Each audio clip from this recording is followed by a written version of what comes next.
ये इसका ब्लैडर है, इसमें देखें तो इसकी जो वॉल है वो थिक एंड है।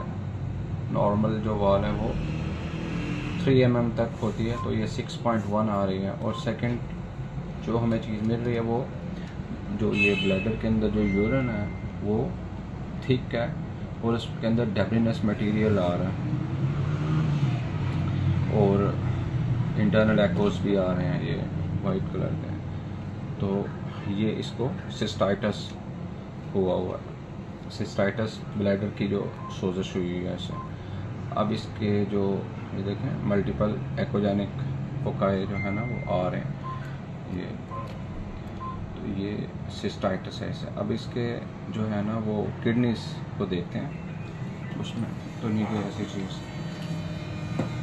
पिक्चर आपको इसलिए दिखाई थी ताकि आपको ये पता चले कि जो केस आपको दिखाते हैं वो रियल होते हैं, उसमें कोई ऐसा एलिमेंट नहीं होता कि अपनी तरफ से हम चीज़ें ऐड करते हैं। अच्छा, ये इसका हमने राइट किडनी जो है ना ये हमें विजुलाइज हुआ है और उसके रीनल पेल्विस जो है वहाँ पे हमें एक ये बड़ा सा स्टोन मिल रहा है। ये तकरीबन जो स्टोन का साइज़ है 14.5 mm, 13 mm करने से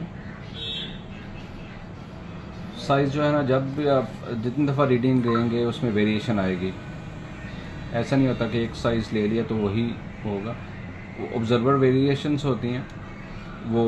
और दूसरा स्टोन की पोजीशनिंग, अब ये देखें हमें ये मून शेप स्टोन है, तो इसके जब इसको सीधा करेंगे तो ये लेंथ इसकी और इंक्रीज़ हो जाएगी। इस पोजीशन में इसको लेंगे तो उसकी जो है मेजरमेंट वो कम आएगा। अब इधर हमें ये तकरीबन 12.6 आ रही है।